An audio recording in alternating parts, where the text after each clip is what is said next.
Bienvenue sur TSTV. TSTV, la chaîne de vérité. Président Bassirou Diomaye Diakhar, conscient des chiffres erronés, a transmis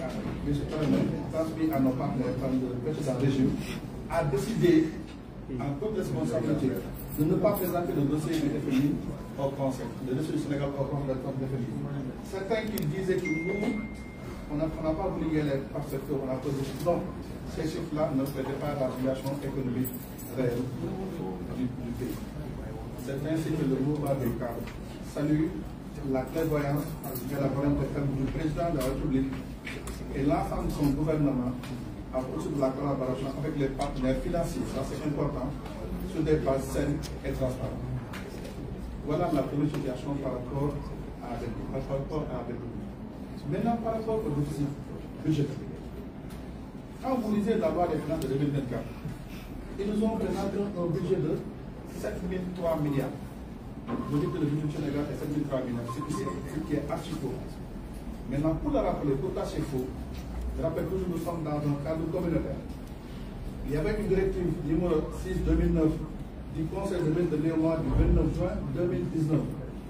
qui a demandé à ce qu'on modifie la façon de présenter le budget du Sénégal. Cette directive nous a obligés à passer d'un budget de moyens à un budget de résultat. Maintenant, pour nous expliquer que le budget de moyens et le budget de résultat, le budget de moyens, c'est quoi?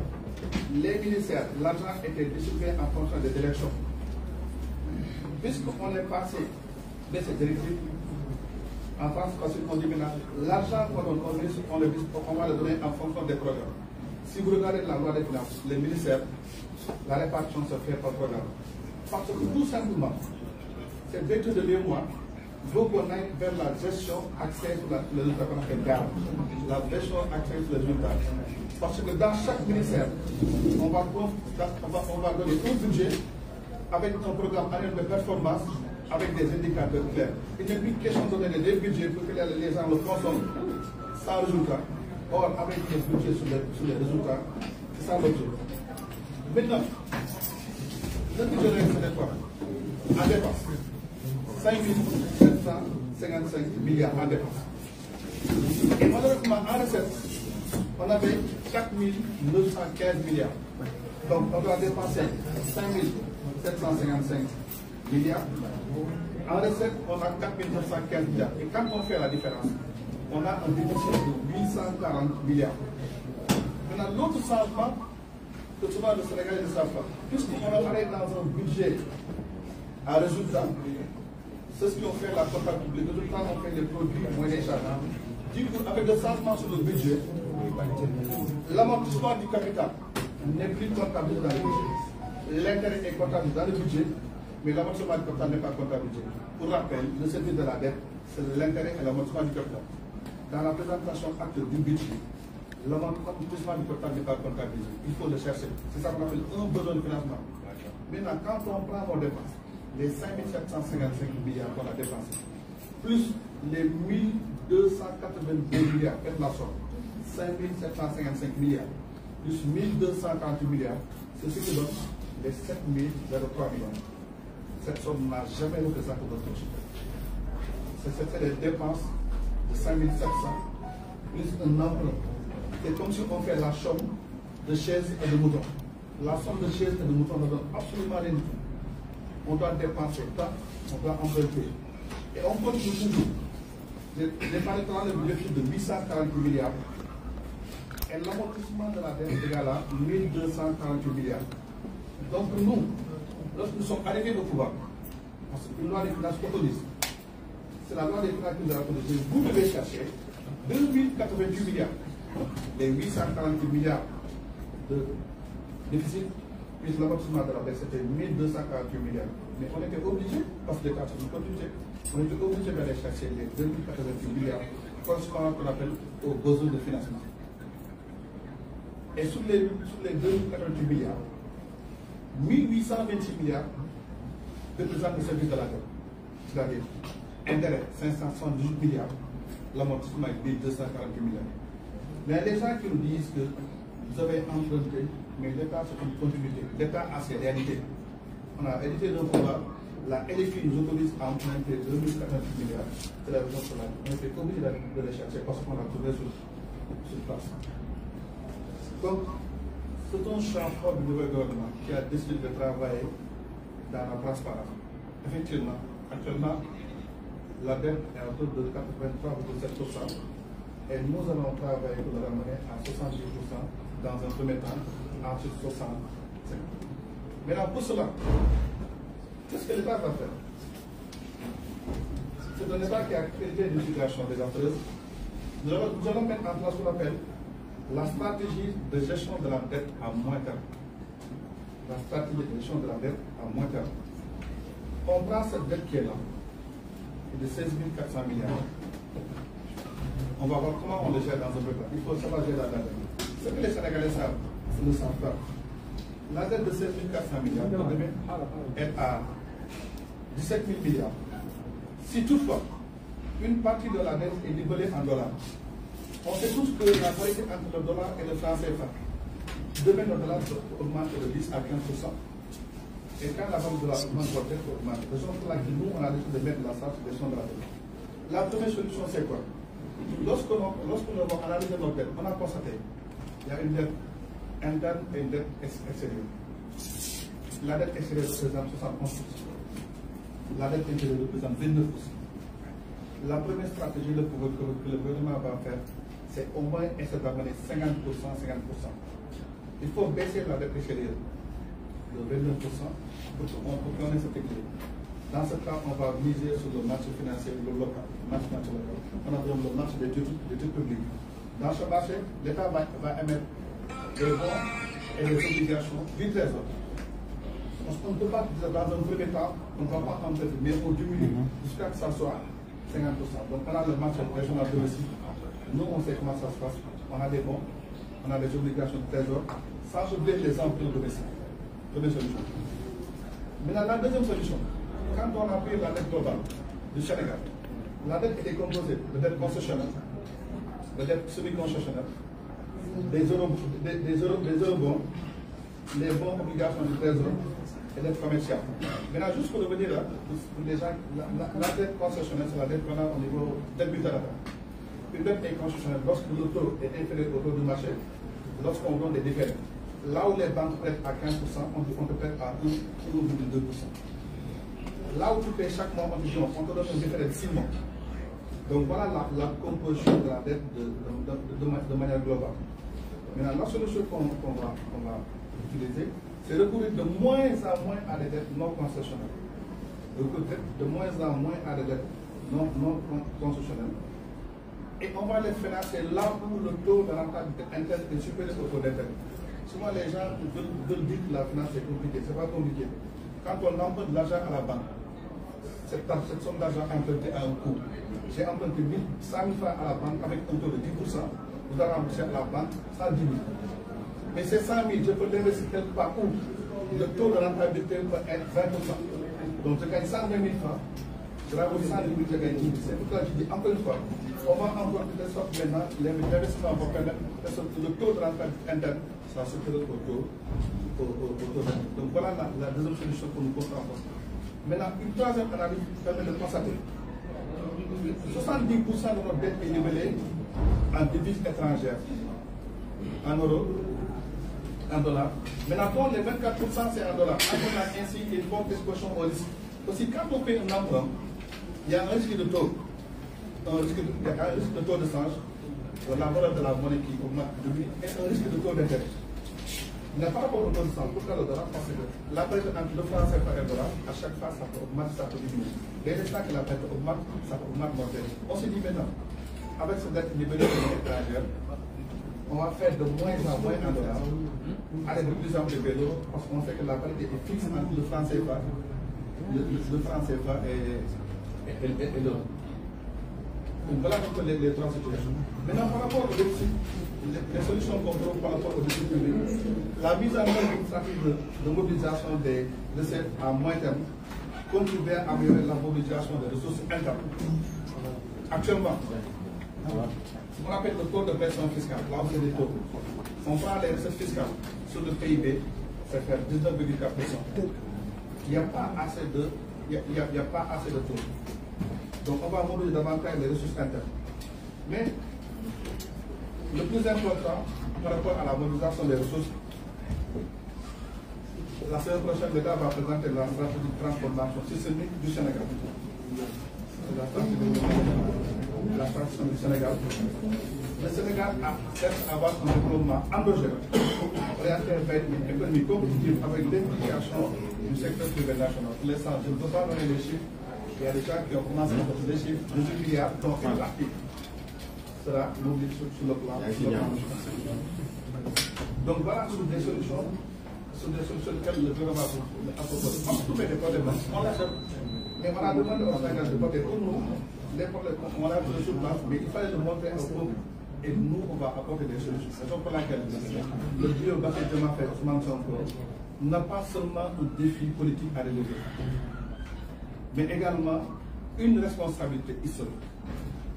Ce n'est pas que de la politique. Une responsabilité historique pour le Sénégal. Donc ce premier exercice de communication et de transparence montre une voie de retour afin de rassurer la confiance d'abord des Sénégalais avant de rassurer les institutions publiques. Maintenant, cela permettra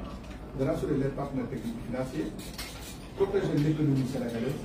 enfin instaurer un climat des affaires politiques. Donc c'est ainsi que le 7 octobre prochain,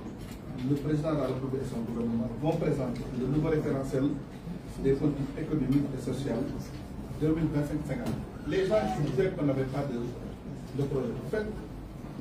il y a un projet qu'on a vendu au Sénégal, le livre que vous voyez avec Sonko Ousmane.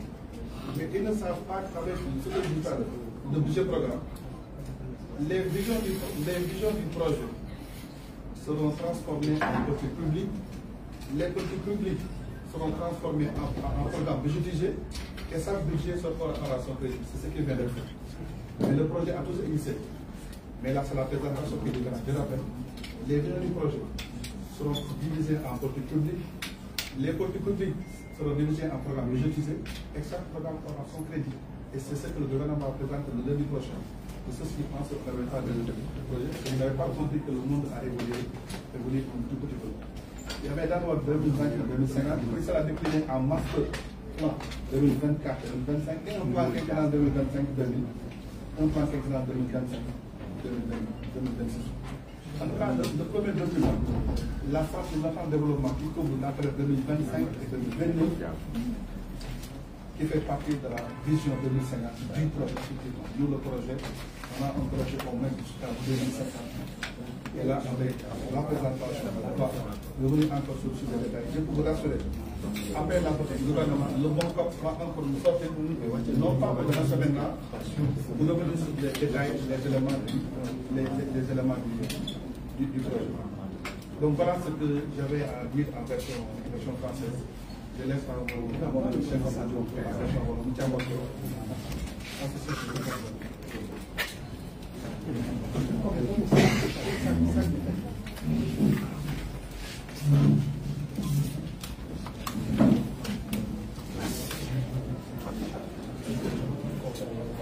gars yi bàyyi leen xel contact bi waa di lamp. jërëjëf ñu ngi jaajëfal Babou Amadou Ba nga xam ne mooy vice coordonnateur bi Moncap di kuréel bi nga xam ne moo tënk kàngamu parti bi di Pastef ki nga xam ne moo ko jiite di ministre de l'environnement Daouda Ngom di fàttali ni li ñu fi tax teew tey li ñu fi dajale tey mooy conférence de presse ndax alxames bi ñu génn gouvernement bi Ousmane Sonko jiite ko ak ministre économie ak ministre secrétaire général du gouvernement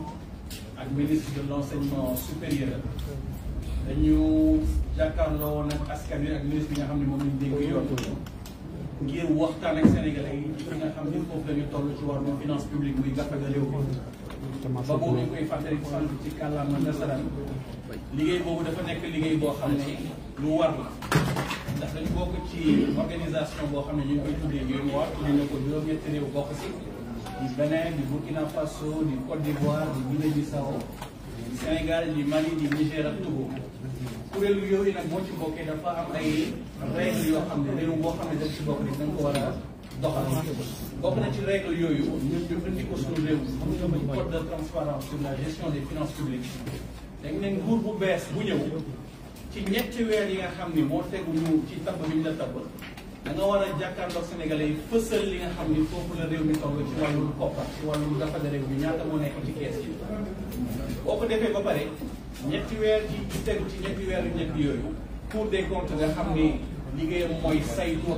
mbirum alal ak yu demee noonu dafay dëggal liggéey boobu nga xam ne gouvernement bi def na ko wane ni gouvernement bi fii la fekk réew mi ci wàllum alal biir gouvernement bi nag dafa am kuréel boo xam ne ñu ngi koy tuddee inspection générale des finances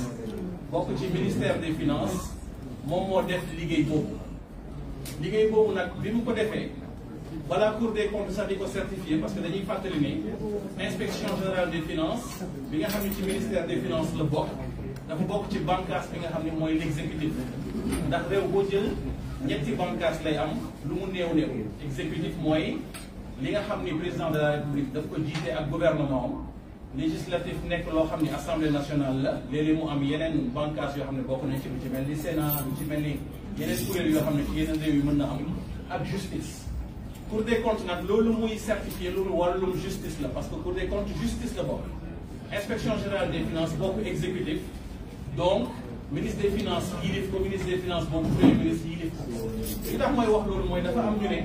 waaye seen liggéey bii ngeen di fësal lu tax xaaroo leen ba Cour des comptes certifié mbir liggéey bi leen di wax ni am nañu sañ-sañ bi ndax amul benn loi buy wax ni Cour des comptes bu ko certifié bul gouvernement bi mënul jàkkaarloog askanam surtout que li nga xam ne gis nañ ko ci lu doy waar la te dinañ ci ñëw ci kat donc looloo waral liggéey boobu ñu def ko liggéey boobu nag biñ ko defee lan moo feeñ dafa feeñ ni li nga xam ni mooy régime bi nga xam ni moo fi nekkoon Macky Sall jiite ko liñ ñu wax ci wàllum bor bi ak liñ ñu wax ci wàllum déficit mooy li ngay dépensé néew loolu li ngay dépensé ëpp li nga xam ni moom ngay gagné maanaam bu dee da ngay dépensé fukk di gagné juróom-ñett am nga déficitu ñaar nga war ko jëlee comme li ko ba boo expliqué sànq ci kàllaama nasaraan li ñu am donc ci déficit ak ci bor gouvernement wu Macky Sall wax ñu ko nekk loo xam ne méngoowul ak dëgg bi nga xam ni IGF moom la génnee ndax ci wàllum bor bi IGF bi mu defee xayma diggante 2019 ak 2023 ñu dem ba 2023 jeex li nga xam ne loolu la ñu wax ni moo doon bor bi ak li nga xam ni moo feeñ boo leen méngalee di nga gis ni am na wuute boo xam ne mi ngi toll ci junni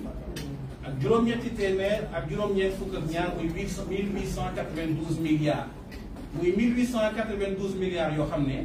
gouvernement Macky Sall lépp na ko te yëgalu ko Sénégal yi ci kanam dinaa ñëw ci loolu naka la mën a nekkee ndax laaj la boo xam ne xam naa ne di ngeen ko am ci beneen wàll wi ci wàllu déficit mooy différence diggante li nga xam ni moom ngay gagné ak li nga xam ni moom ngay dépensé la nga xam ni moom lañ ñu wax ak la nga xam ni moom lañ fi fekk maanaam li ñu wax bu doon benn liñ fi fekk ñaar la ndax dañu newoon déficit bi ñu ngi tolloon ci 5,5% diggante 2019 2023 ci moyenne te déficit bi biñ ko càmbaree ba càmbar ko gis nañ ni mi ngi toll ci 10,4%. loolu nekk nag lu doy waar balaa may ñëw sax ci naka la mën demee damay ñëw ci gravité wu mbir mi gis nga mbirum bor finance publique balaa ñuy génnee xaalis di fay dafa am yoon yoo xam ne dafay jaar da ngay engagé d'abord da ngay liquider maanaam mooy nga dajale lépp loo xam ne tubaab mi ngi koy woowee pièce justificative muy facture muy lépp loo xam ne mi ngi wane ni bor bi war nañ ko fay nga def li ñuy woowee ordonnancement muy ndigal bi ngay jox comptable public bi ne ko lii kat war nañ ko fay ko loolu moo tax bu ordonnancement bi jàllee paiement moo ci teg mais mbirum bor dafa doy waar ba nga xam ne parce que boobu mi ngi wax sànq ci kàllaama tubaab daf ci am bor boo xam ne taux variable la maanaam taux bi ni la koy lebalee dafay changé ndax marché bi nga xam ne fa lañ koy lebalee mbir yi day yéeg di wàcc taxawul te procédure finance publique dafay jël temps ba nga xam ni boo bëggee topp procédure bi ma la wax engagement liquidation ordonnancement paiement boo ko defee ci koppar boo xam ne mën na yéeg mën na wàcc boo deful nag musiba am mooy lemoon nga fukk moment bi ngay def procédure bi xëy na téeméer nga war a fay moo tax da ngay ordonnancé ba pare digal comptable public mu fay ba pare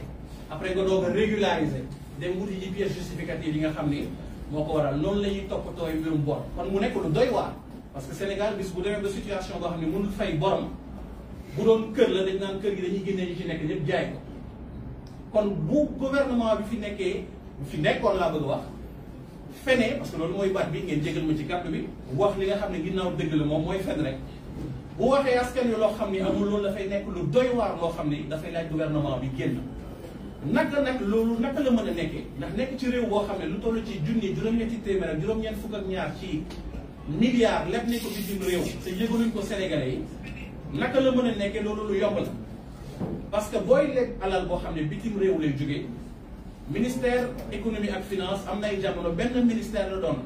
ministère de l'économie des finances et du plan jamono yooyu kenn rek kon mooy dem jëli ci bor bi bitim réew bi ñu ko séparé nag ba léegi dafa am ministère de l'économie du plan et de la coopération ci benn wàll bi beneen wàll bi am ministère des finances et du budget bor boo xam ne da nga koy jëli bitim réew mooy pré projet yi ñuy tudd parce que boo déggee tirage sur ressources extérieures ci tubaab mooy bor bi nga xam ne ñi ngi koy jëli bitim réew ngir dugal ko ci projet yi nga xam ni gouvernement bi am na ko ci ministère yi xaalis boobu bu dee bu dul FMI moo la ko lebal wala banque mondiale rek ministère de l'économie mooy signé convention bi lay mën a may nga jëli ji koppar bi ministère de l'économie dafa am kuréel bu ñuy woowee direction de la coopération économique et financière moom mooy signé loolu li nga xam ni mooy convention ci réew bu jaadu nag direction boobu du moom kese mooy dem signé convention parce que convention boo xam ne da nga koy signé tey ci misaal mu nekk projet boo xam ne projet au ministère de la formation professionnelle la ay kàngamu ministère de la formation professionnelle dañu war a teew ci ndaje boobu ndax projet bi seen projet la ministère des finances am na direction bu ñu woowee direction de la dette publique dañu war a teew ndax ñoom ñooy techniciens yi nga xam ni ñoom ñoo xam bor bi ndax bor bu baax la taux bi ndax taux la boo xam ni kawe na wala kawewul ñoom rek ñoo xam lu def loolu lu mel noonu léegi ñu seetlu ni bu ñu lay lebal koppar bitim réew bu dee fukk la li ci ëpp duñ la jox lépp dañ lay jox juróom-ñett yi ne la ñaari kat indi ko sa budget national muy contrepartie état bor boo xam ne da nga koy jëli bitim réew mu am contrepartie état direction de la programmation budgétaire ci yoon dafa war a teew ndax moom mooy toppatoo mbiru budget bi loolu xam naa dina ci ñëw ci kanam ci wàllum laaj boole jàpp moom tam lu ñuy woowee comité national de la dette publique ñoom tamit dañuy suivre bor bi ba xam fan la toll donc ci réew bu jaadu bu ñuy jëlee ci bor bitim réew kuréel yi yëpp dañu war a ànd demandoo ngir ñu amandoo les mêmes chiffres comme réewu Macky Sall bi ñu nekkoon nag du woon réew bu tegu ci yoon mbiri bu waroon jaar ci yoon ci beneen wàll bi lay jaar da ngay gis ni dinañ dem jëli ji xaalis bitim réew fekk kuréel yoo xam ne war nañ teew du ñu teew bu ñu teewul du ñu mën a natt bor bu bees bi nga xam ni jël nañ ko ñaata la loolu mooy waral xaalis dugg ci réew mi am ay kuréel yoo xam ne dañu bokk ci ministère boobu bañ ko yëg loolu lu yomb waaye du loolu kese la communiqué gouvernement bi feeñal parce que communiqué gouvernement bi wax na ni am na alal boo xam ne dañ koy jël ci réew mi fii te nit ñi duñ ko yëg loolu it naka lay demee parce que koppar bi nga xam ne dañ koy leb fii ci réew mi ministère des finances fa lay jaar cabinet mu ministère des finances rek mën na def liggéey boobu nga dem ci banque commerciale yii ñu xam ci réew mi ñu bañ leen tudd ndax publicité mën nañ la lebal téeméeri milliards téeméer fukki milliards ñaar téeméeri milliards te ñi nga xam ne war nañ ko yëg duñu ko yëg te kat FMI bi nga xam ne mooy sunu partenaire bu ñëwee di saytu FMI déjà amul sañ-sañu ñëw ci biir réew mi di contacter banque commerciale yi ndax état bi amel na la xaalis ñaata la la amel kenn la ko leb parce que souveraineté la ñuy wax waaye bu amoon sañ-sañ boobu sax temps bi la ko dul am parce que boo xoolee boru Sénégal ligne yi nga xam ne mooy li ñu bor bi li nga xam ne réew ak réew li nga xam dette multilatérale la ba boo fasal na ko sànq lan lay firi li nga xam ne yaa ngi koy jëlee ci marché obligataire li nga xam ne yaa ngi koy jëlee bitim réew ay ligne la toll ci ñaar téeméer ñetti téeméer kooku bu newoon da ngay ñëw ligne bu nekk nga saytu ko wootee di vérifier ndax nguuru Sénégal am na fi bor wala amu fi bor defe naa ni ay at nga fi toog loolu moo tax FMI amul capacité wu technique bu càmbar loolu tax mooy loolu tax nguur bi dina mën a lekk muy fii wala bitim réew te FMI du yëg donc ci tënk loolu mooy waral chiffre yii ngeen di dégg mu nekk chiffre yu rëy naka la mën a demee ci réew bu organisé loolu mooy li nga xam ne moo koy expliquer donc loolu nag nekk loo xam ne lu doy waar la ndax ba boobu mi koy wax sànq ñi ngi jëm 7 octobre bi ñu jëm publication référentielle waaye référentielle boo koy publier wax na la sànq ni politique publique yi dañ leen di décliner en programme budgétisé maanaam programme yiy déroulé ak projet yiy déroulé projet bu ci nekk da nga war a wax lii lay coûter pour nga mën a wax ni lii lay coûter foog nga mën a xam yow lan nga am te pour nga mën a xam lan nga am foog nga mën a xam sa bor fan la toll ndax li nga am foog nga génnee ci bor bi nga xam ne moom nga am ba pare li ci des nga xam ne yow moom nga yor ngir mun ko dépenser loolu moo tax mbirum dette bi nekk loo xam ne lu graaw la ñuy fàttali ni lii ñuy wax ni du suñu waxu bopp parce que boo jëlee rapport au Cour des comptes bi muy càmbar gestion 2018 ba 2020 da ngay gis ni diggante direction de la dette publique bi ma lay tuddal sànq direction programmation budgétaire ak direction de l'ordonnancement des dépenses publiques ndax bu xaalis bi ñu jëlee bitim réew du jaar sax trésor loolu foog Sénégalais xam ko tirage yooyu ñu def sur les pré-projets DODP boobu lay jaar DODP mooy jël xaalis bi dugal ko ci banque commerciale rapport au Cour des comptes boobu wax ne loolu dafa nekk loo xam ne dañ ci war a liggéey ndax 31 décembre 2014 am na ndigal boo xam ne ministère de l'économie parce que moom benn ministère a amoon économie ak finance ñoo booloo dañ ne woon même koppar boobu nga xam ne ñu ngi koy jëlee ci bitim réew sax war na mën a jaar trésor ndax trésor mooy kees bi nga xam ne ñun ñëpp ñoo ko bokk donc bu ñu jëlee alal bitim réew te jaarul ci kees boobu dafa mel ni alal dugg ci kër jaaree ci kër bi nekk ci ginnaaw loolu du transparence loolu du jubal jubanti donc loolu mooy situation boobu nag bu amee ak li ba boo expliqué sànq ci bor bi naka la bindoo mooy dafa am loo xam ne yaa ngi koy leb fii ci réew mi ak loo xam ne yaa ngi koy leb bitim réew dafay jaadu nga jàkkaarloog Sénégalais yi wax ak ñoom li nga xam ne moom nga war a xam ñoom ci wàllu dëgg ndax ñi ngi jëm ci publication référentiel boobu nag dafa am lu mu laaj ci wàllu fan ngay jëlee koppar bi waaye dafa am lu mu laaj ci réew mi boo ko jëlee ci situation bi yan solution ngay indi loolu moo tax tey mouvement des cadres di kuréel bi ëmb kàngaamu parti bi teew ak yéen bañ fi nekk di liir parce que bu doon dañuy liir kese loolu moom defe naa ni Abdourahmane Sarr def na ko defe naa ni Amidou Lo def na ko waaye dañ ñëw fii tey ngir wax leen fan la ñu mën a jaar ngir changer situation boobu li ñu mën a jaar nag dañu war a agir ci ñaari levier benn levier bi mooy levier wu dépense yi beneen levier bi di levier wu recette li ñuy dépensoo tey naka la ñu mën a def ba mu wàññeeku waaye wàññeeku du nekk wàññeeku boo xam ne day lor askan wi lu foog mu leer parce que nit ñi dañu naan yéen kat austérité ngeen ñu yóbbu mooy ne Sénégalais takk leen mbir yi ko doon dékkee bureau fromage ak yooyu ñu ne la léegi daal fonde rek suukar bi sax na yem déet loolu firiwul loolu li muy firi mooy ci biir dépense bi am na xeetu dépense yoo xam ne ñi ngi ko doon def waaye àndul ak yoon bokk na ci li ñuy wooye masse salariale mooy salaire yi nga xam ne ñu ngi koy fay foofu it ñu leeral ni li PIT di waxtu loolu lañ ci jóglu de salaire kenn du wàññee ko fii ñun bu ñu yokkul salaire duñ ko wàññi waaye kat am na ñoo xam ne ñi ngi jot salaire di fayee ku toog seen kër ndax loolu jaadu na bu dee jaaduwul nag ñi nga xam ne ñi ngi jot fay salaire toog seen kër bu ñu nangoo loolu mën nañ ko def ci dépense boo xam ne tabax centre de santé yu bees wala tabax tali yu bees wala dugal ko ci dundinu askan bi donc dina am liggéey boo xam ne dinañ ko def ci salaire yi pas pour wàññi salaire yi mooy pour képp koo xam ne amuloo sañ-sañu jot salaire doo ko jot ci loolu it am na liggéey boo xam ne dinañ ko def ci li ñuy woowee les dépenses fiscales dépense fiscale mooy li nguur gi di ñàkk ci wàllum l'impôt boo xam ne baalu na kap yu demee noonu foofu ñu leeral du lépp ci dépense fiscale yi moo bon parce que léegi ci wàllum politique d'investissement mën nga wàññi dépense fiscale yi ngir inciter yenn entreprise yi ñu ñëw yu demee noonu waaye li ñu seetlu ci nguuru Macky Sall mooy ministre des finances yi fi nekkoon ci mel ni Amadou Ba biir bureau lay toog entreprise boo xam ne am na doole loolu di yëngu ci wàllum or ak mine war a fay 100 milliards 150 milliards ñu effacé te kat mbirum effacé bor fiscal kooku exécutif mënu ko def assemblée nationale moo am sañ-sañu def donc dinañ liggéey ci masse salariale dinañ liggéey ci exonération fiscale waaye dinañ liggéey ci administration bi yàq bi nga xam ni am na ñaari fan yii ñu weesu gis nga li ñuy woowee AME agence pour l'économie de l'énergie li mu fësal ni administration nguur bi rek li muy fay ci facture courant weer bu jot mi ngi toll ci juróom-ñaar fukki milliards muy juróom-ñaar fukki milliards yu teg ñett muy 73 milliards mu loolu bëri na te tey boo doxee ci bureau yi di nga gis bureau yoo xam ne nit ñi wàcc nañ mu yàgg courant bi continuer di tàkk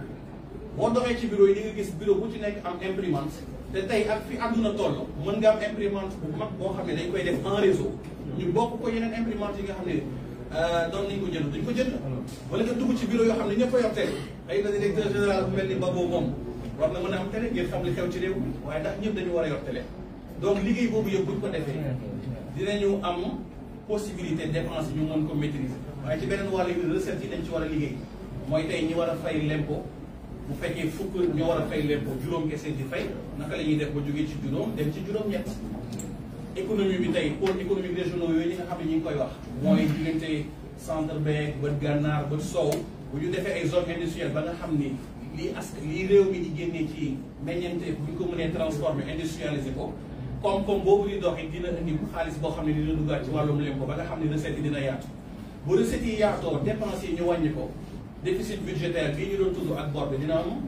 impact dina am jeexintal boo xam ne dina ko ci am ngir ñu mën a delluwaat ci trajectoire budgétaire boo xam ni ci kuréel bi ñu bokk di UEMOA 70% la ñu wax mooy téeméer boo jël waruloo dépassé juróom-ñaari fukk loolu nag bu ñu ko defee dina nekk liggéey boo xam ne dañu ko def ci dette beeg déficit budgétaire alxames bii ñu jëm gouvernement bi dina génn présenté li nga xam ni mooy référentiel bi référentiel la wax ndax programme moom amoon na programme bu amul woon duñ ko tënk ci téere boo xam ne ay page yu bëri la waaye programme bi boo ñëwee ci nguur dafa am nu muy mbubboo ndax nguur ci moom dafa am nu muy fonctionner bu ñu leen nattalee budget sax du budget bi yëpp lañ lay joxandoo ñetti weer ba ñetti weer am na luy dugg bi demee noonu donc boo bëggee coller ci réalité boobu programme bi dafa am beneen mbubb boo koy jox mbubb bu bees boobu mooy référentiel bi nga xam ni dañuy delloo rek ci programme bi ak axe yi nga xam ni bokkoon na si économie bi naka la ñuy def ba moomal ko suñu bopp naka la ñuy def ba institution yi gën a dëgër naka la ñuy def ba liggéey ci capital bi may mooy éducation ak tàggat ndaw yi naka la ñuy def ba liggéey ci wàllum science ak technologie naka la ñuy def ba kaaraange bi gën a dëgër gouvernement bi dina fësal liggéey boobu nga xam ne dinañ ko def alxamis bii ñu jëm nga xam ni loolu moo ñu permettre tey ñu mën a dem ci Sénégal bi nga xam ne mooy Sénégal bi nga xam ne moom lañ bëgg ci tënk nag ci élection législative yi nga xam ni fa la ñu jëm gis ngeen ni assemblée nationale bi fi nekkoon li nga xam ne indi na ko ci jafe-jafe ci wàllum liggéeyu gouvernement bi ndax bi ñuy dem balaa ngaa dem ci votum budget premier semestre maanaam juróom-benni weer yi nga xam ne moo njëkk ci at bi balaa moo jeex da nga war a def lu ñu woowee débat d'orientation budgétaire mooy balaa ñu lay voter budget war nga njëkk dem ci ñi nga xam ne ñoo nekk pencum ndaw réew mi ne leen kat ñun lii mooy suñu gis-gis ci wàllum budget te loolu dafa nekk lu am solo ndax loolu mën na dem ba feeñal gouvernement bi ci wàllum wér-gu-yaram ban politique la am parce que tey gouvernement bu ñu ne la fiscalité maanaam koppar bi nga xam ne dañ koy jël ci wàllum cigarette yi nga xam ne xëy na nit ñi ñi koy toog bu fekkee dañ ko bëgg a jëlee benn yóbbu ko juróom-ñaar di ngay gouvernement bi kon yoon bii la bëgg jaar ci wàllum politique de santé waxtaan boobu la ñu député yi xañ ñu mën a tas kuréel yi di HCCT ak conseil économique et social nga xam ne at bu nekk gën saa néew danañu coûter fukk ak juróom-benni milliards muy 16 milliards gën saa néew ñu defoon suñu programme yi dañ koy tas député yi ne dee duñu ànd ci loolu nga xam ne sénégalais yi loolu lañu bëggoon moo tax président de la république ci ni ko article 87 constitution mayee mu tas assemblée nationale 12 septembre bii ñu weesu gannaaw ba mu ci diisoo conseil constitutionnel mu wax ko date bi baax gannaaw bi mu ci diisoo premier ministre ak ñi nga xam ne war na ci diisoo ñoom ñëpp léegi nag tas boobu ñu tas assemblée gouvernement bi wala président yi yoon daf ko wax ni boo ko tasee ci ñaari weer yu ñu jëm gën sa gàtt ñetti weer yu ñu jëm gën sa gàtt da nga war a convoqué assemblée nationale gis ngeen ni Pastef da ci dem ci turu Pastef demul ci moom kese dafa dem ci turu Pastef waaye ci liste bi am na ay alliés mooy ñoo xam ne ñoo àndoon ak ñoom ci liggéey bi dina am ñoo xam ne ci société civile bi la ñu jógee maanaam faruñu fenn waaye politique yi nga xam ne ñi ngi koy doxal ñi ngi ciy gis seen bopp dina am ay ndaw dina am ay jigéen donc dana ëmb Sénégal bi nga xam ne loolu la bindoo ñu war a dem ci élection législative yoo xam ne lu am solo la ndax lii ñuy wax yëpp boo amul sañ-sañu wala boo amul li ñuy tubaab di wooye majorité assemblée nationale doo am sañ-sañu doxal politique publique yi mu nekk ay élection yoo xam ne yu am solo la ci woo sénégalais yi ñu dem ci massivement confiance ak qualité bi nga xam ne jox nañu ko 31 mars bi passé wala 24 mars bi passé ci élection présidentielle yu wees ñu jox ñu qualité bu ko ëpp ngir ñu mën a am sañ-sañu doxal politique publique yi nga xam ni moo leen mën a génnee ci ndóol yóbbu leen ci prospérité ñu ngi leen di sant di leen gërëm. naka la tur bi. naka la ñu tur bi. Cheikh Fatou Diop commissaire à l'économie.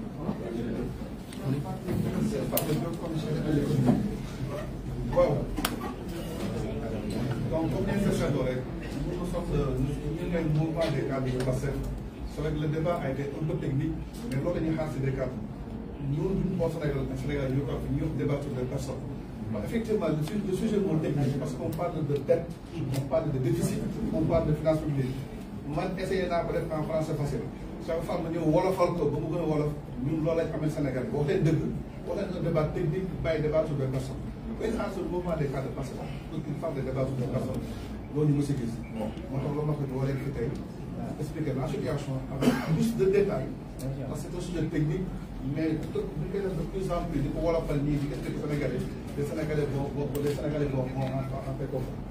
Je ne sais pas s'il y a des questions ou pas. Ok. Allez-y. Donc non, quelle structure? Comment? Ok. Sénégal, c'est alors su ma déggee si moom ngeen di war a accompagner projet moom ngeen remplacer référentiel bi ngeen lancé pour 2050 wala loolu laa bëggoon ngeen leeral. voilà parce que projet bi nekk dafa war a ànd référentiel bi koy accompagner boobu mooy permettre ñu am gouvernement si kenn volet de facilité yóbbu dëkk. beneen question bi gis nañu information si moom la ngeen un membre de l'équipe dafa wax ne dafa premier ministre chiffre bi ñu joxe c'est à chiffre donc c'est pour que ngeen apporté parce que xamuñu exactement ba xam état bi moo ko wax wala loolu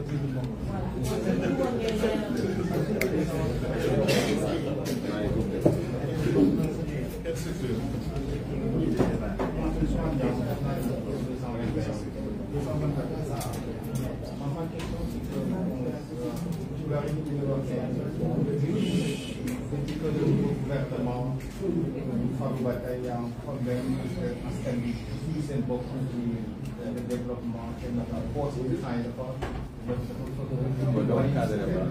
Sénégal yi politique war a mën a teg gouvernement ba nga xam ne askan bi nañ mën a gis seen bopp ci développement bu Sénégal yaakaar dana mën a dellu si quoi. DG Mbaye Acid TV Mbaye Acid TV sama question mi ngi jëm ci mbirum communication gouvernement bi ndaxte gis nañ Moustapha Ngathie Sarré génnee benn communiqué jëm ci mbirum PIT li ñu fiy wax que ne looloo tax duñu mën a soutenir parti Pastef liste Pastef sax ci élection législative yi ñu jëm ndaxte dañu génnee benn communiqué ñu ne dañuy wàññi salaire yi dañuy wàññi salaire ñi nga xam ne ñi ngi nekk di liggéey ci état bi. léegi mbirum communication état bi fa laay bëgg di ñëw dañu gis ne saay su ne dafay am benn retard en tant que yéen cadre ngeen bokk ci parti Pastef mais dañu gis ne ko dafa mel ni le président du parti Pastef mooy le porte-parole du gouvernement. ñu gis maanaam saay su ne dañuy gis yéexte bi ñuy gis ci mbirum communication gouvernement bi seen taxawaay yéen lañ ci bëggoon xam.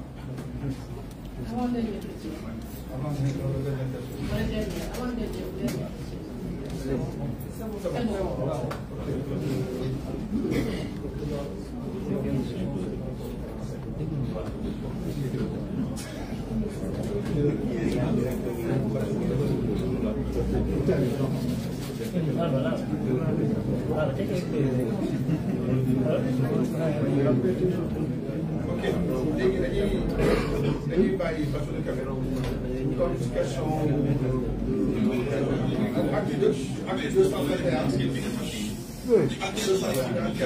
question par rapport au Sénégal. Quelle stratégie politique vous pensez que le Sénégalais dañoo xëy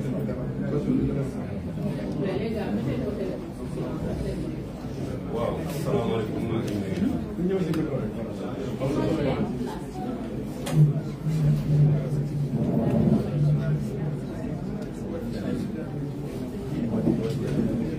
asalaamaaleykum mbokk journaliste yi maa ngi leen di nuyu yéen ñëpp di leen remercier si présence bi ngeen def tey ci conférence de presse moom am waaw ñu wax tuuti si difficulté Sénégal yi nga ne Sénégal yi dañ koy wax. Il faut savoir que ñun bi ñu ñëwee président Bassirou Diomaye Diakhar Faye prêté serment 2 avril sooy soog a jël réew y a deux choses da ngay fekk ay problème yu jàpp ñu naan problème conjoncturel ak ay problème structurel problème conjoncturel yi mooy loo xam ne ñi fi nekkoon bàyyi nañu ba pare yokk si sabotage bi ñu doon def ba ñun suñu ñëwee Sénégalais yi jëpp ñu wala ne ay cuure lañ ils ont tout fait pour nous saboter mais ñun on avait déjà anticipé parce que il faut dire que même avant ñu ñëw au pouvoir amoon nañu ay informations yu bëri même si on les avait pas de manière globale te amoon na ay patriotes aussi yu nekk ci gouvernement bi yu nekkoon ci état bi yu informé bi ñu ñëwee yan problème lañ réglé yoo xam ne réglé na problème bu dundu Sénégalais yi subvention yi ñu amee xaalis bi ñu ameeloon opérateur agricole yi dañ ko remboursé 2021 2022 2023 yokk subvention yi ñu doon jox paysans yi de 20 milliards ñu ñëw ñu doon dem hôpital yor seen carte CMU hôpitaux yi di leen bañ recevoir parce que dañu amoon benn dette état bi soulagé hôpitaux yi jox leen 10 milliards ba ñooñu suñu demee mën a fay loolu def nañ ko bourse étudiants yi 224 milliards ñun soulagé nañ leen soo ñëwee ci réew da ngay xool pàcc réew ñi nga xam ne ñoo gën a sonn ñoo nekk ci ay difficulté ñun ñu def ko gouvernement bi fi jógee malgré xaalis bi ñu sàcc yëpp malgré endettement bi ñu def sur le dos des Sénégalais problème yooyu réglé wuñu ko dañu ko bàyyi te il faut dire que Sénégalais yi ñun xam nañ ne que ñun problème yooyu en 6 mois on les a réglés léegi nag y a des problèmes structurels loolu moo nekk ci projet bi nga xam ne moo ko liggéey depuis le début dañu am projet pour le Sénégal benn vision pour un Sénégal souverain juste et prospère mooy Sénégal bu moom boppam ci wàllu yëpp surtout nag ci wàllu koom-koom loolu mooy lan industrialiser suñu réew dañ fi fekk benn programme bu ñu naan PSE boo xam ne c'est un échec total si ñetti tànk yi ñu ko tegoon muy changement structurel de l'économie Sénégal mu structuré woon 2012 wala structuré waatee 2024 donc foofu Macky Sall ak mu àndaloon dañu échoué beneen tànk bi mooy le capital humain dem leen ci hôpitaux yi dem leen ci école yi ngeen laaj leen nag yooyu yëpp ñu ngi dox loolu tam échec la bonne gouvernance moom jarul sax ñu siy sori ñun ñëpp gis nañ président Macky Sall bi mu àndaloon li ñu doon def donc échec boobu ñu ñëw indi suñu projet bi ñu gëm ne que mooy tax Sénégal moom boppam ci wàllum économie industrialiser suñu économie ba li ñu doon jël matière première yi ñu doon jël di ko génnee rapidement ñuy étranger di ko jël di ko defaraat di ñëwaat dañu ko jaay ñun ñu bëgg a wàññi loolu ba créer industrie Sénégal pour nos pôles de développement territorial nga xam ne dañuy dem si zone bu nekk xool foofu lan mooy produit bi nga xam ne moom la nit ñi di gën a liggéey soo demee par exemple sur la zone côtière ñu ne jën il faut faire des usines qui transforment les poissons nga dem au nord si vallée riz bi nan la ñuy defee ba autosuffisance ba mun ñun bay di dundee nga dem au sud anacarde bi et cetera dans tout le Sénégal nan la ñuy def ba industrialiser non seulement dina tax ñu moom suñu bopp si wàllum économie mais dina tax tamit ñu créer ay emplois yu bëri un Sénégal juste gis ngeen réforme waxtaan li ñu defoon ci wàllum justice pour réformer ko dès que le président de la République loolu la ñu ko lancé parce que réew bu bëgg a dem il faut que mu tegu si yoon il faut ñuy respecter àq yelleef doomu aadama te loolu lu ñu amal solo la loolu nag yëpp mooy référentiel bi ñuy présenté le 7 octobre prochain loolu boobaa soo leen toogee si kanamu président de la République ak kanamu gouvernement bi dina leen expliquer exactement fii ba 5 ans dans un plan quinquennal fan lañ jëmee Sénégal fii ba 10 ans fan la Sénégal jëm fii ba 2050 fan la Sénégal jëm te moo wax leen te foofu laay terminer c' est le seul plan depuis les plans quinquennaux de Mamadou Dia boo xam ne day compter que sur les ressources en tout cas en majorité sur les ressources du Sénégal sur les forces endogènes du Sénégal yeneen plan yi fi mos a am yëpp muy PSE Macky Sall muy stratégie nationale de développement économique social yi fi Abdoulaye Wade indi woon muy je ne parle même pas des politiques d'ajustement structurel yooyu dañu ko imposer woon pour imposer ñu benn modèle économique boo xam ne du mos a sukkali Sénégal ñun nag xam nañ ni sukkali Sénégal moom suñu bopp la commencé. fàttali nañ tur bi.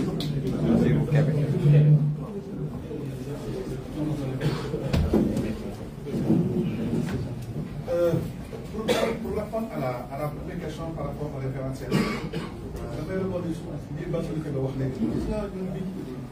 boo ñëwee si bërëb que ça soit muy entreprise muy état comme 3 phases c'est obligatoire une phase analytique une phase stratégique une phase opérationnelle mais kenn doon ko yow dañoo commencé dépasser donc dès les premiers mois de gouvernement dafa commencé la phase stratégique càmbar la moo fi nekk biñ càmbaree ba gis ba xam li moo fi nekk ñu commencé développer la phase stratégique suñu phase stratégique boobu moo ñu wax fa lañ bëgg a dem d'ici 2029 fa lañ bëgg a dem d'ici 2034 fa lañ bëgg a dem d'ici 2050 loolu mooy la phase stratégique bu ñu paree ba déroulé ko maintenant au niveau des ministères sur la phase opérationnelle ñu commencé à appliquer sur le terrain c'est juste pour répondre à la première question en disant qu'on a la stratégie de transformation systémique du Sénégal ST2S pour l'instant la semaine prochaine le président si boppam moo koy présenté boppam mais li si mën tënk rek mooy ST2S dañu wax fa lañ jëm 2029 d'ici 5 ans fa lañ jëm d'ici 2034 fa lañ jëm d'ici 2050 bu ma jiitu la baax si dara damay bàyyi bu président ñëw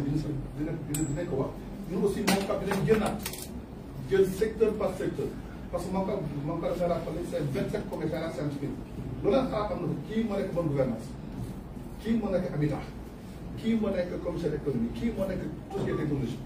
lépp loo xalaat si état du Sénégal mu si biir moom kam en fait moom kam en gouvernement boo xam ne day xalaat si bind mooy permettre ñu wax à l'aise sur des sujets aussi techniques. Maintenant par rapport à la deuxième question sur FMI dès l'instant que benn journal moo ko wax rek loolu ça n'engage que ce journal mais soo ma permettre bi ne FMI bu tey la ñëw Sénégal il faut ñu fàttali lan moo ñu indi fii tey Sénégal dafa commencé en 1960 avec le duo Mamadou Dia ak Senghor bi ñu jël indépendance dafa mën a le modèle colonial mooy tubaab bi mën nañu imposer nan lay demal suñu dëkk te modèle bi si gën a grave dañuy signé benn pacte colonial mooy amoo droit industrialisé France maa am monopole sur les importations monopole sur l'exportation monopole sur le transport bii Mamadou Dia ñëw dafa ne non man je vais appliquer le modèle communiste révolutionnaire de la Chine et puis avec li gars yi xam ne arrangé wu leen ñu créé benn coup d'état éliminé Mamadou Dia depuis boobu la si seen ne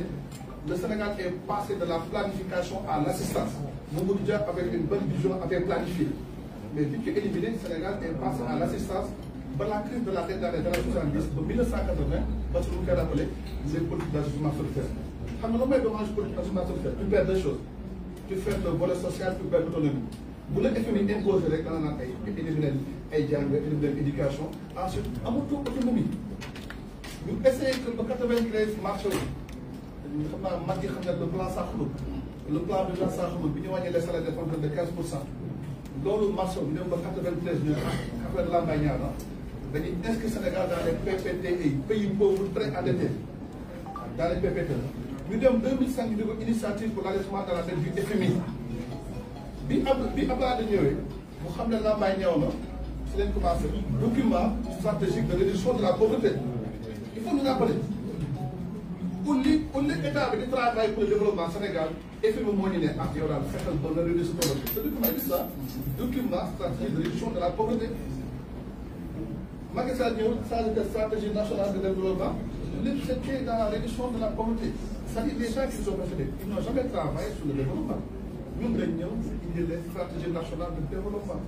avec la stratégie de transformation systémique du Sénégal lii rek moo doon nekk benn conférence de presse on peut faire l'historique mais bu président présenter le programme le MONCOP va sortir et va faire l'historique des politiques économiques du Sénégal te loolu moo tax Sénégal dina ko dafay président rek maintenant question bi par rapport à la communication du gouvernement xam nga souvent gars yi ils disent booy doon communiquer pas assez xam nga aussi dañuy joxe entre un leader d'un challenger lépp loo gis am leader d'un challenger le leader va toujours adopter une stratégie défensive le challenger une stratégie offensive ñi gis ginnaaw moo lay attaqué dafa attaqué mu defar mu wax dëgg mais nag PIT ñu mu wax sax dañuy wàññi salaire il a juste menti et on a démenti il a juste menti on a démenti parce que am na benn waa yoo xam ne moom dafa yaakaar ne moom encyclopédie wallaay du sax bopp non am na benn waa yu may dégg dafa bëgg a waxu finance quoi dafay bëgg a finance mais moom encyclopédie la dama ko wax waa ji du sax bopp noonu tu sais pourquoi xamul lan mooy waaye ji FMI dafa ne il faut éliminer les subventions non ciblées xam naa non ciblées la xamul dëgg en fait xam nga subvention mooy lan ma ne léegi courant dafay subvention la ñëpp Sénégal yëpp mais Sénégal am na ko xam ne mu fay 5 millions kii mu fay 10 millions am na ko fay 50 millions ñu nekk léegi ñu nekk léegi soo bëggee bu baax da ngay éliminer subvention pour ñi am 5 millions 10 millions Sénégalais yi néew doole nag Sénégalais yi néew doole nga bàyyi moom nag puisque xamal la na subvention non ciblée rek mu commencé wax naa oui dañu bëgg a indi subvention bi fekk dafa dégg tubaab amul xam-xam yaakaar ni encyclopédie la wallaay du sax bloc noonu moo tax suñu bëgg a faire débat d'idées c'est juste pour expliquer la mooy la notion de subvention non ciblée comprendre ko te aussi ñi ko entouré xamuñu ko dafa am benn borom xam-xam bu ne boo duggee si benn néeg nekk fa kii fa ëpp xam-xam xamul ne foofu di soxla dafa naan boo duggee si benn néeg benn mbooloo nekk fi kii fa ëpp xam-xam foofu di soxla soo ko rek tu es dans le principe de la crétinisation se faire entourer d'idiots pour paraître intelligent. On ne fait jamais un débat d'idées, mais il faut qu'au Sénégal, on nous explique la réalité des faits. Les gens, beaucoup de gens parlent, mais il y a la réalité des faits. Moi, il faut que nous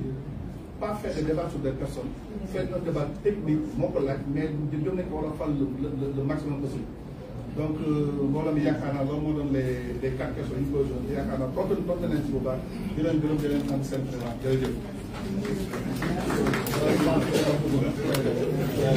vais